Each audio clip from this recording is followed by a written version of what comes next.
Uma vida com propósitos, de Rick Warren. Dia 38.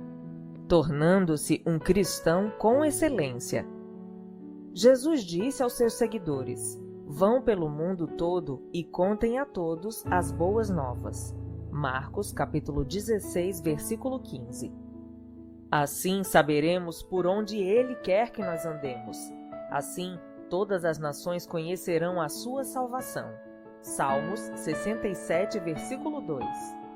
A grande comissão é a sua incumbência. Você tem uma escolha a fazer: ou se torna um cristão com excelência ou um cristão relapso. Cristãos relapsos buscam principalmente a satisfação pessoal. Eles estão salvos, mas são egoístas. Gostam de comparecer às reuniões de louvor e aos seminários edificantes. No entanto, você jamais os encontrará em uma conferência sobre missões porque não estão interessados. As orações deles concentram-se nas próprias necessidades e em pedidos de bênçãos e de felicidade. É a fé do eu primeiro. Como Deus pode tornar minha vida mais confortável? Eles querem usar Deus para seus propósitos, em vez de serem usados por Deus para os propósitos dele. Os cristãos com excelência, em contrapartida, sabem que foram salvos para servir e feitos para uma missão. Eles estão ávidos para receber uma missão pessoal e se entusiasmam com o privilégio de serem usados por Deus. Os cristãos com excelência são as únicas pessoas totalmente vivas neste planeta. Sua alegria, confiança e entusiasmo contagiam, porque sabem que são importantes. Acordam a cada manhã na expectativa de que Deus opere por meio deles, de novas maneiras. Que tipo de cristão você quer ser? Deus nos convida para participar da mais magnífica, ampla, diversificada e importante causa da história: o reino. A história é a história de Deus. Ele está formando sua família para a eternidade. Nada é mais importante nem mais duradouro. No livro de Apocalipse, descobrimos que a missão global de Deus será realizada. Um dia, a grande comissão se tornará a grande consumação. Nos céus, uma enorme multidão de pessoas de todas as nações, tribos, povos e línguas estará um dia diante de Jesus Cristo para adorá-lo. Envolver-nos como cristãos com excelência nos permitirá experimentar um pouco do céu antecipadamente. Quando Jesus ordenou aos seus seguidores que fossem pelo mundo todo e contassem a todos as boas novas, que está em Marcos capítulo 16, versículo 15, o pequeno grupo de pobres discípulos do Oriente Médio ficou chocado. Eles deveriam ir a pé ou cavalgando naqueles animais vagarosos. Era tudo o que tinham para o transporte, e não existiam ainda barcos capazes de atravessar o oceano. Portanto, havia barreiras físicas reais ao cumprimento daquela ordem. Hoje, temos aviões, barcos, trens, ônibus e automóveis. Nosso pequeno mundo encolhe a cada dia. Você pode voar sobre o oceano em questão de horas e estar em casa no dia seguinte, se for necessário. As oportunidades que os cristãos comuns têm de se envolver em missões internacionais de curta duração são praticamente ilimitadas. Cada canto do mundo está ao seu alcance. Pergunte à indústria do turismo. Não temos desculpas para não espalhar o Evangelho. Agora, com a internet, o mundo está ficando ainda menor. Além dos telefones e aparelhos de fax, qualquer cristão com acesso à rede pode se comunicar em tempo real com pessoas de praticamente todos os países do mundo. Todo o planeta está ao seu alcance. Até mesmo os vilarejos mais remotos têm acesso a e-mail. Portanto, você pode evangelizar pessoas do outro lado do mundo sem nem ao menos sair de casa. Nunca foi tão fácil cumprir a incumbência de ir por todo o mundo. Os maiores obstáculos já não são a distância, o custo ou o transporte, e sim nossa forma de pensar. Para ser um cristão com excelência, você deve se dispor a mudar seus conceitos. Sua perspectiva e suas atitudes devem mudar. Como pensar como cristão com excelência? Troque o raciocínio egoísta pelo altruísta. A Bíblia diz: amigos, não pensem mais como crianças, pensem como gente madura. 1 Coríntios, capítulo 14, versículo 20. Esse é o primeiro passo para se tornar um cristão com excelência. Crianças pensam apenas em si mesmas. Pessoas maduras pensam nos outros. Deus ordena: não pensem somente nos próprios interesses, mas estejam interessados nos outros também. Filipenses, capítulo 2, versículo 4. É claro que essa é uma mudança de mentalidade difícil de ser realizada, pois somos naturalmente egocêntricos e quase toda a publicidade hoje nos incentiva a pensar em nós mesmos. A única forma de alterar esse padrão é nos tornarmos dependentes de Deus a cada momento. Felizmente, Ele não nos deixa lutar sozinhos. Deus nos deu o seu Espírito. Por isso, não pensamos como pensam as outras pessoas deste mundo. Comece pedindo ao Espírito Santo que o ajude a pensar nas necessidades espirituais dos não cristãos toda vez que for falar com um deles. Com a prática, você poderá desenvolver o hábito de orar silenciosamente, nada além de um sussurro, pela pessoa com quem vai se encontrar. Diga: Pai, ajuda-me a compreender o que está impedindo essa pessoa de te conhecer. Seu objetivo é verificar onde os outros se encontram na jornada espiritual, fazendo então todo o possível para levá-los a conhecer a Cristo. Você aprende a fazer isso adotando o método de Paulo. Não penso no que seria bom para mim, e sim no que poderia ser bom para muitas pessoas, de modo que possam ser salvas.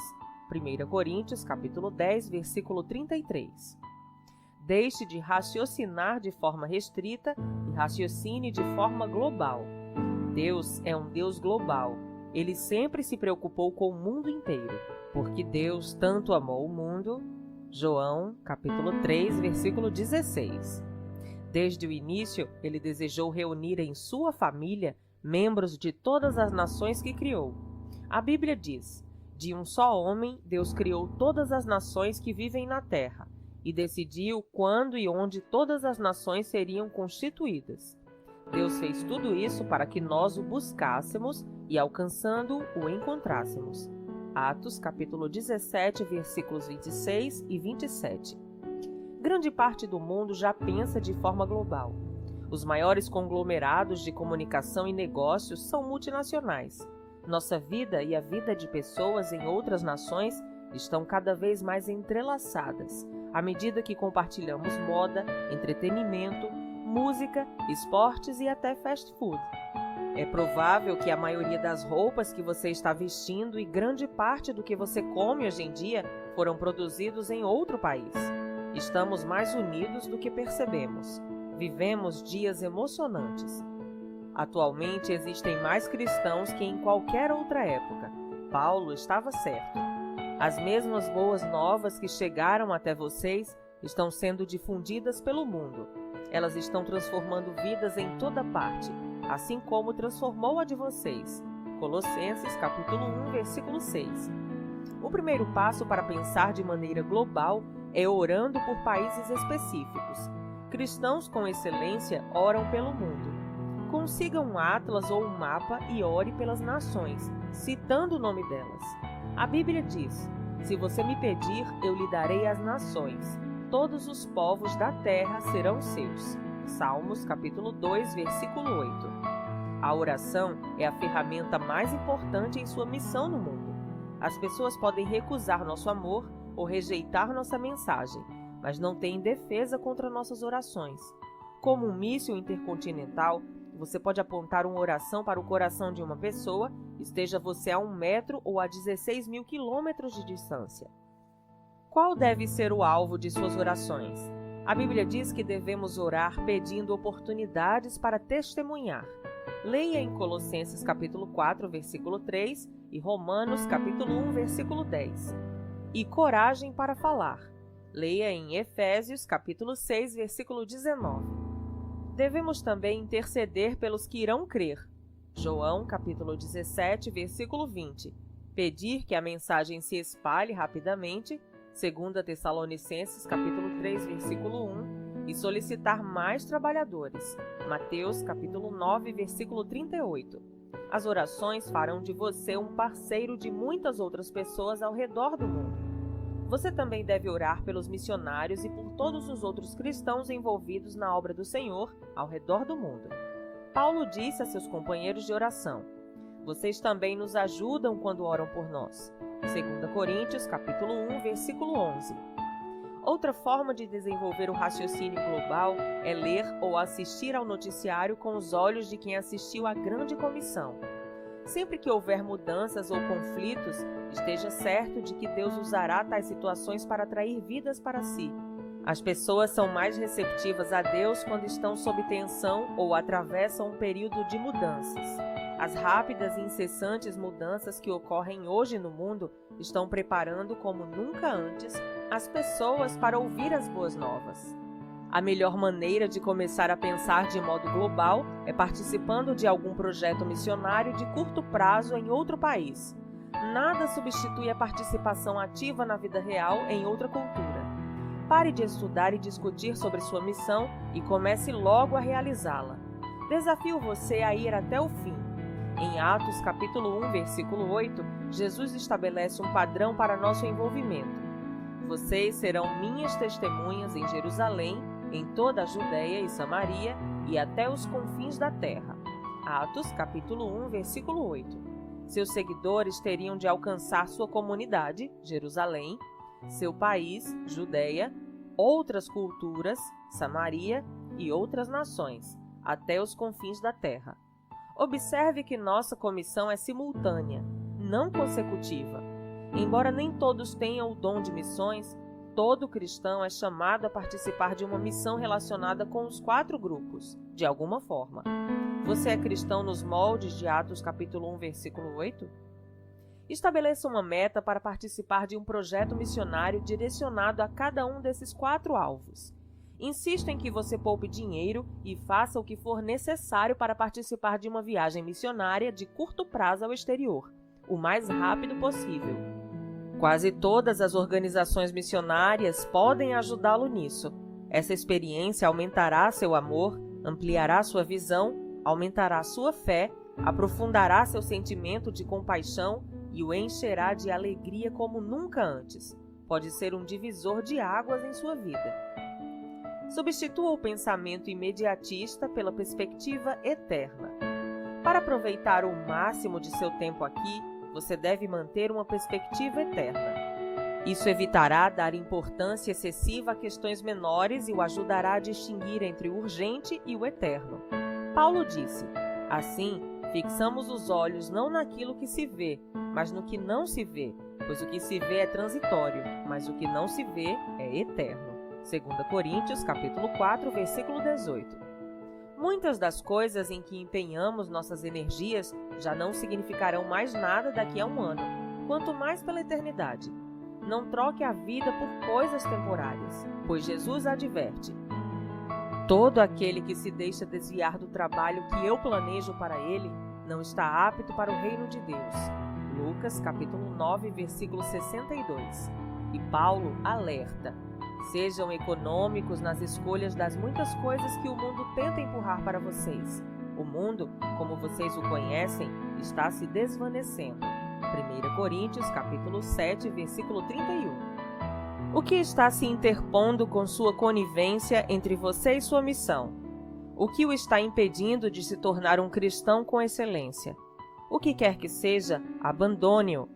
Afastemos de nós qualquer coisa que nos torne vagarosos ou nos atrase. Hebreus, capítulo 12, versículo 1. Jesus disse: acumulem para vocês tesouros nos céus. Mateus, capítulo 6, versículo 20. Como fazemos isso?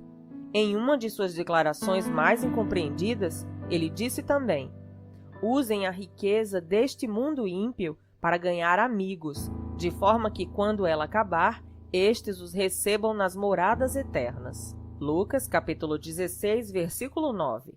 Jesus não quis dizer que você deve comprar amigos com dinheiro, mas que deve usar os recursos que Deus lhe deu para levá-los a Cristo.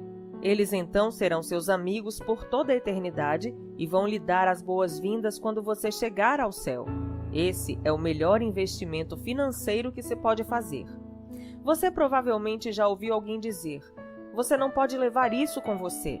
mas a Bíblia diz que você pode passá-lo adiante, investindo em pessoas que estão indo para lá. Fazendo isso, eles estarão acumulando um tesouro real para si mesmos nos céus. Esse é o único investimento seguro para a eternidade.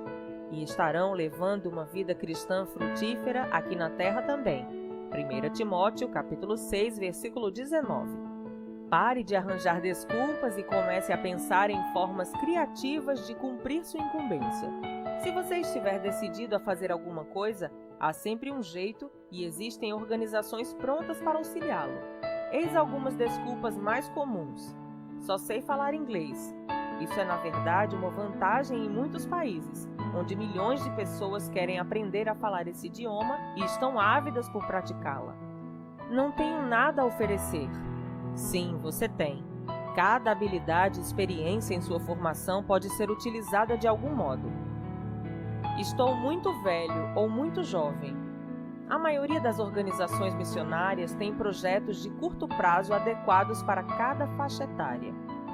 Da mesma forma que Deus rejeitou as desculpas de Sara quando ela disse estar muito velha para que o Senhor a usasse, Ele também rejeitou as objeções de Jeremias, quando este alegou ser muito jovem. Não diga isso, respondeu o Senhor, pois você tem de ir aonde quer que eu envie e dizer o que quer que eu diga a você.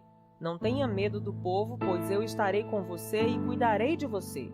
Jeremias, capítulo 1, versículos 7 e 8. Pode ser que você acredite ser necessário um chamado especial de Deus e esteja esperando alguma sensação ou uma experiência sobrenatural.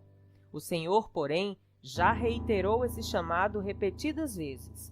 Somos todos chamados para cumprir os 5 propósitos de Deus para a nossa vida: adorar, ter comunhão, tornar-se semelhante a Cristo, servir e sair em missão com Deus pelo mundo.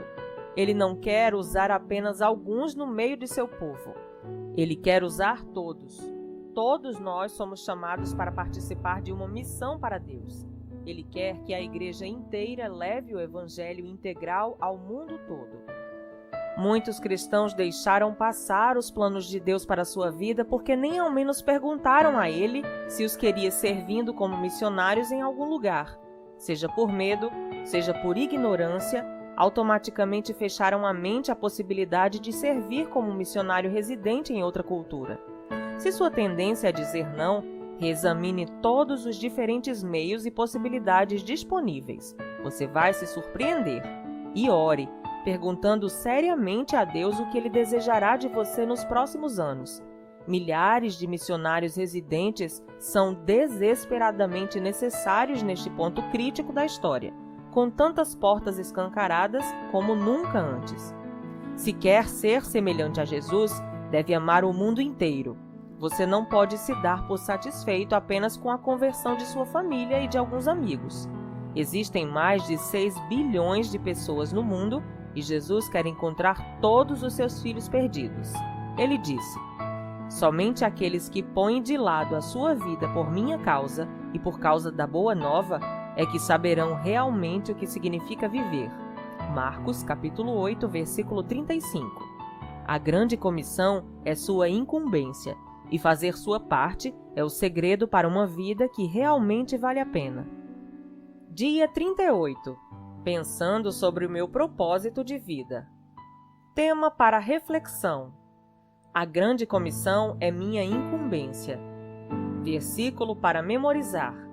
Assim saberemos por onde Ele quer que nós andemos. Assim, todas as nações conhecerão a sua salvação. Salmos 67, versículo 2. Pergunta para meditar.